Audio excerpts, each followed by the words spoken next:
दोस्तों, हम लोगों को हमेशा लगता है कि पुण्य कर्म करने वालों को स्वर्ग की प्राप्ति होती है।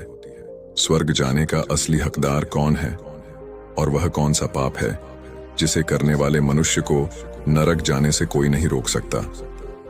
आज एक प्राचीन कहानी के माध्यम से हम आपको बताने का प्रयास करेंगे कि पूजा पाठ, दान धर्म, जप तप आदि प्रकार के लाखों पुण्य के काम करने के बाद भी कुछ मनुष्य नरक में ही क्यों जाते हैं, तथा अत्यधिक घोर पाप करने पर भी कुछ मनुष्य को स्वर्ग की प्राप्ति किस पुण्य के कारण मिलती है।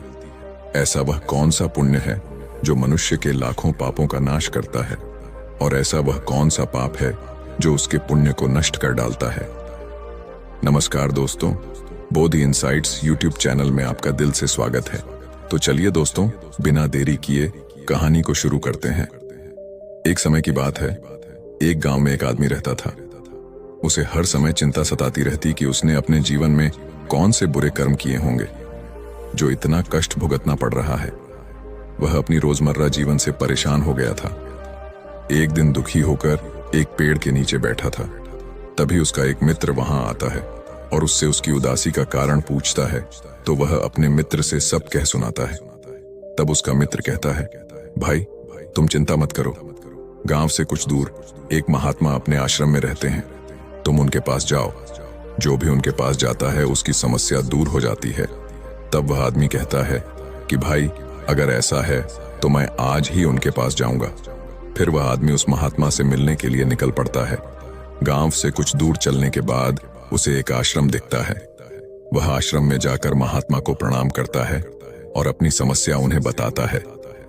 हे देवर्षि महाराज, कुछ मनुष्य पाप करने पर भी स्वर्ग में क्यों जाते हैं और कुछ मनुष्य को पुण्य करने के बावजूद भी नरक में क्यों जाना पड़ता है। ऐसा वह कौन सा पाप है जो सभी पुण्य को नष्ट कर डालता है, और वह कौन सा पुण्य है जो समस्त पापों को भस्म कर डालता है। तब महात्मा मुस्कुराते हैं और कहते हैं, भंते, आज तुमने संसार के कल्याण हेतु उत्तम प्रश्न किया है। इसी संदर्भ में आज मैं तुमको एक प्राचीन कहानी सुनाता हूं, जिससे सुनकर तुमको तुम्हारे सभी प्रश्नों के उत्तर मिल जाएंगे। इसलिए तुम इस कहानी को ध्यान से पूरा जरूर सुनना। वह आदमी कहता है, हे महात्मा, आपके मुख से इस कहानी को सुनना मेरा सौभाग्य है। मैं इस कहानी को ध्यान से पूरा अवश्य सुनूंगा और इसका प्रचार करूंगा। शायद इससे मेरे जीवन में कुछ प्रभाव पड़े। महात्मा कहते हैं, भंते, पूर्व काल की बात है। मध्य देश के एक नगर में एक ही समय पर 4 व्यक्तियों की मृत्यु एक ही साथ हुई थी। वे सभी लोग विचारों में अलग अलग और अलग अलग प्रदेश के रहने वाले थे। केवल संयोग से ही उन चारों का अंत एक ही समय पर हो गया था। एक ही समय पर यम के 2 दूत उन चारों को लेने के लिए आए थे। मरने वालों में एक तो किसी प्रदेश का राजा था, दूसरा बड़ा धनी व्यापारी था, तीसरा एक पूजा पाठ करने वाला पंडित था, और चौथा गरीब मजदूर था जो दिन भर मेहनत करके अपने परिवार का पालन पोषण करता था। और वे सभी मृत्यु के पश्चात यमलोक में पहुंच जाते हैं।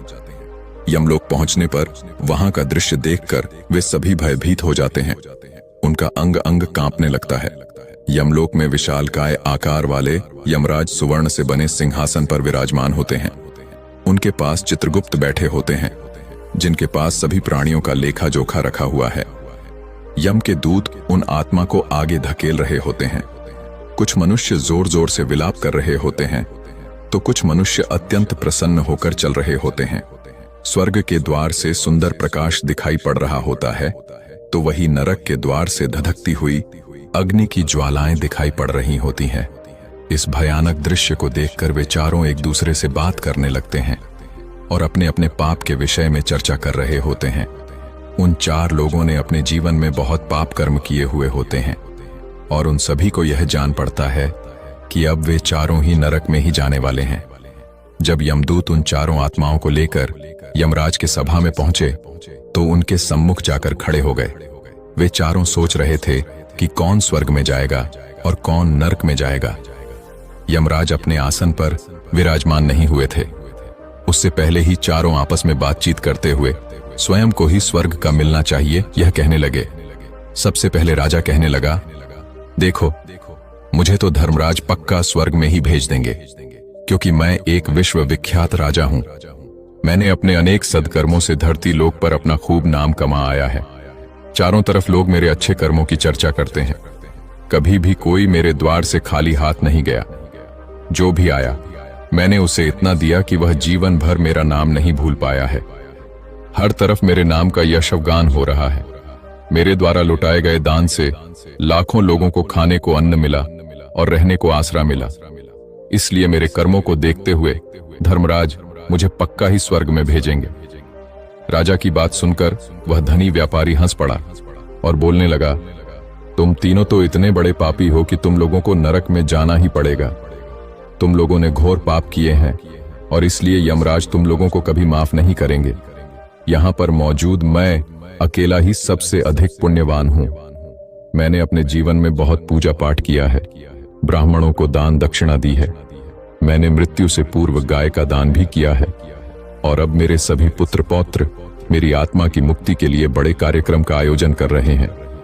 वे मेरे लिए श्राद्ध दान तर्पण कर रहे हैं, यज्ञ कर रहे हैं। इसीलिए मैं सबसे अधिक पुण्यवान हूं।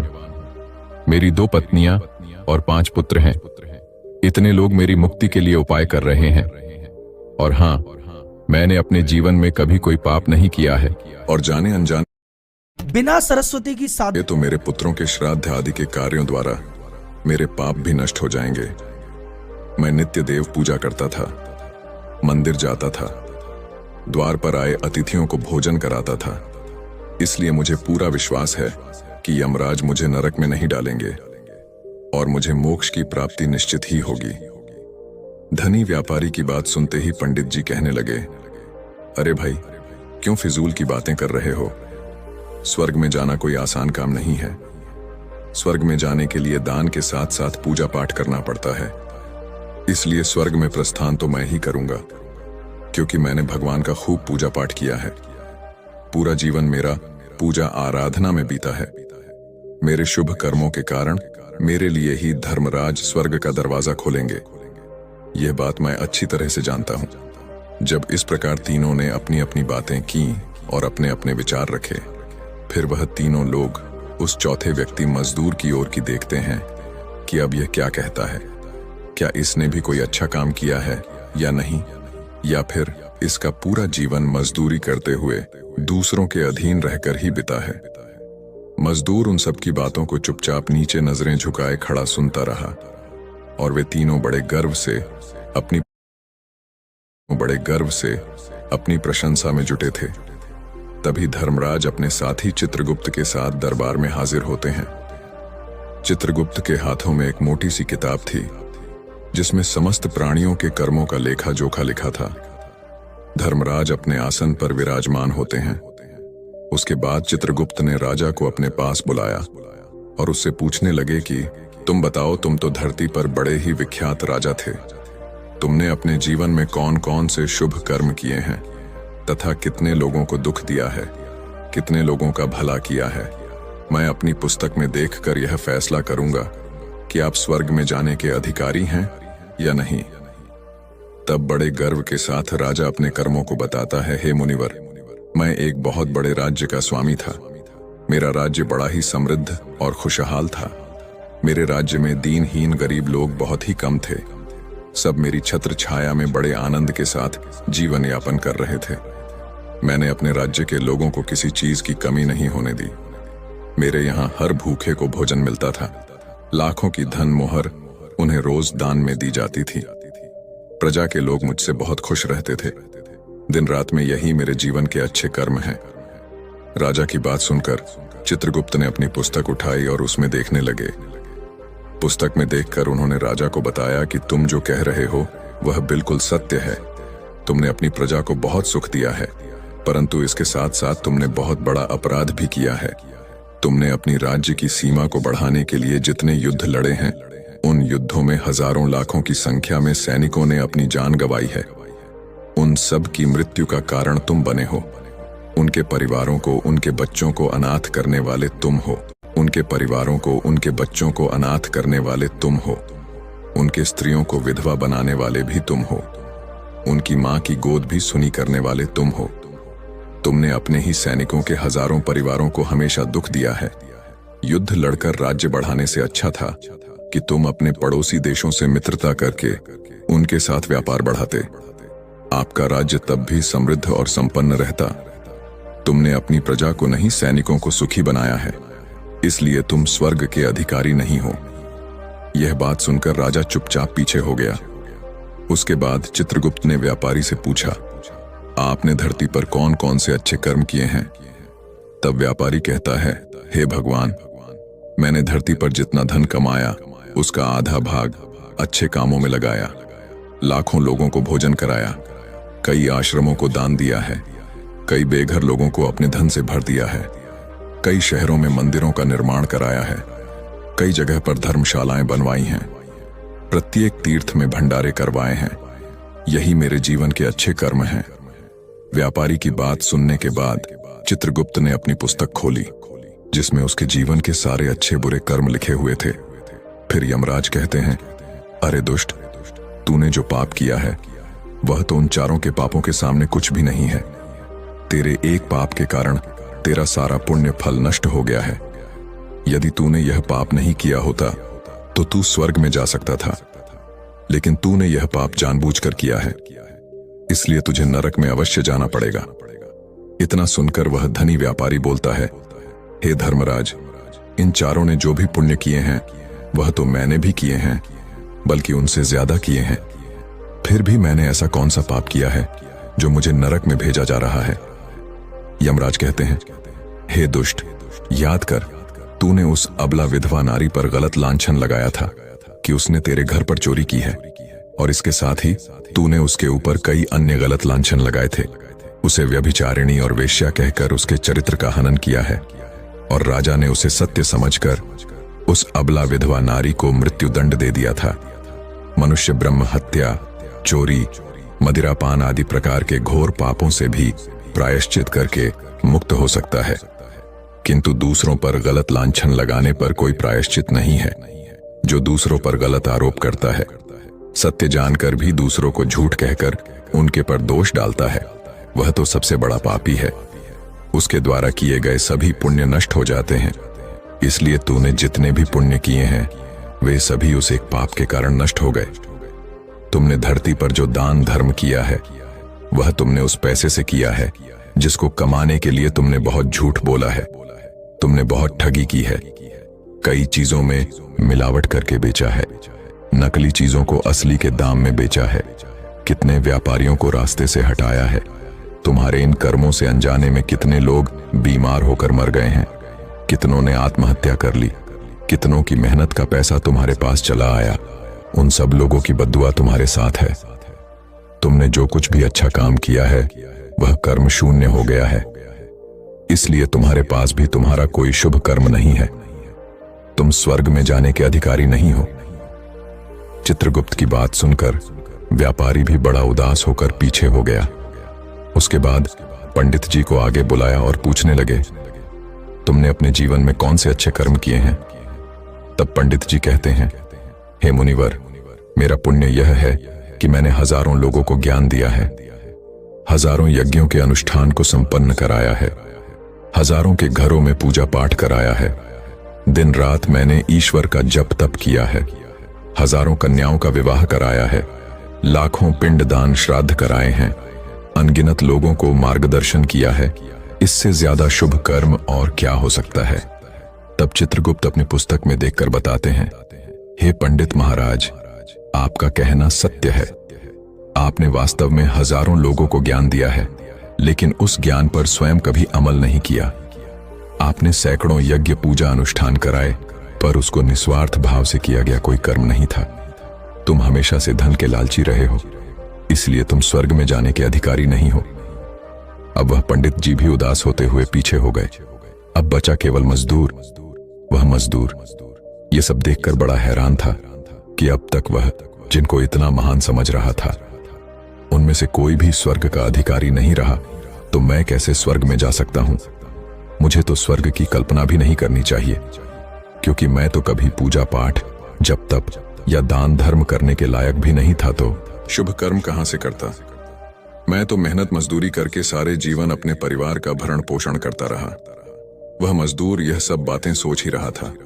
इतने में ही चित्रगुप्त ने उसे भी आवाज लगा दी और उससे पूछा, किंतु वह मजदूर तो पहले से ही कहने लगा, भगवान, मैंने धरती पर एक गरीब के घर में जन्म लिया था। दान हवन पूजा पाठ करने के मैं लायक ही नहीं था, तो मैं शुभ कर्म कहां से करता। मैं तो अपने परिवार का पालन पोषण बड़ी मुश्किल से कर लेता था। मैं जानता हूं भगवान कि मैं स्वर्ग में जाने का अधिकारी नहीं हूं। मैंने धरती पर भी नर्क भोगा है और आगे भी नर्क में ही जाने की हैसियत है। किंतु हे प्रभु, यहां पर भी मेरी एक इच्छा है। मैं स्वर्ग में तो नहीं जा पाऊंगा, लेकिन मैं एक बार स्वर्ग को अपनी आंखों को झपका कर देखना चाहता हूं। इससे अधिक मेरी कोई इच्छा नहीं है, क्योंकि मैंने ऐसा कोई कर्म नहीं किया है जो कुछ देर के लिए ही मुझे स्वर्ग में पहुंचा दे। मजदूरी के बाद लोगों की सेवा के लिए मेरे पास समय नहीं बच पाता था। बचा हुआ समय मैं अपने बूढ़े माँ बाप की सेवा में लगा देता था। उनके लिए उन्हें खिलाता पिलाता, उनके वस्त्र बदलता, यही मेरी दिनचर्या थी। मुझे तो मंदिर में जाने का भी अवसर नहीं मिलता था। मजदूर की बात सुनकर चित्रगुप्त ने अपनी पुस्तक में देखकर पूछा, हे मानव, तुम ध्यान से सोचकर बताओ कि तुमने कभी तो कोई शुभ कर्म किया होगा। तब मजदूर अपने पूरे जीवन के घटनाक्रम को याद करता है। तब उसे याद आता है कि एक बार उसे बहुत तेज भूख लगी थी। वह रोटी खाने के लिए बैठा ही था। इतने में वहां एक बहुत ही कमजोर बीमार कुत्ता टहलता हुआ आ गया, जो ठीक से चल भी नहीं पाता था। वह आकर मेरे सामने बैठ गया और मेरी रोटी की ओर गौर से देखने लगा। मैं समझ गया कि वह कुत्ता बहुत भूखा है। मेरे अंदर से आवाज आई कि बेजुबान जानवर को छोड़कर तू अकेला कैसे खा सकता है। मैंने वह रोटी स्वयं ना खाकर उस कुत्ते को खिला दी। उस दिन मैंने पूरे दिन भूखे पेट रहकर ही काम किया था। मजदूर की बात सुनकर चित्रगुप्त मुस्कुराए और उसका हाथ पकड़कर बड़े सम्मान के साथ उसे स्वर्ग में लेकर गए और बोले, वास्तव में आप ही स्वर्ग में रहने के अधिकारी हो।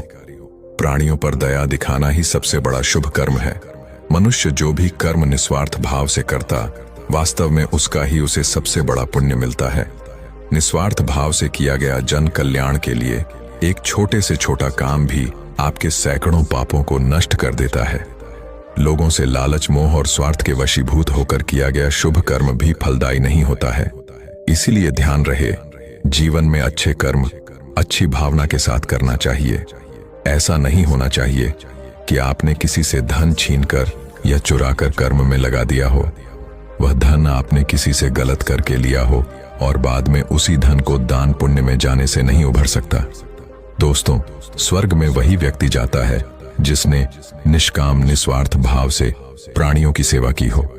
भले ही उसने जीवन में एक पैसा भी दान ना किया हो, पर वह जिस लायक था अपनी सामर्थ्य के अनुसार उसने निस्वार्थ भाव से जो भी काम किया है, वही उसकी मुक्ति का रास्ता तय करता है। तो दोस्तों, आशा करते हैं आपको यह कहानी अवश्य ही अच्छी लगी होगी, और अच्छी लगी हो तो इस चैनल को सब्सक्राइब जरूर कर लेना। तो चलिए मिलते हैं ऐसी ही कोई नई कहानी में। तब तक के लिए अपना ख्याल रखें। धन्यवाद।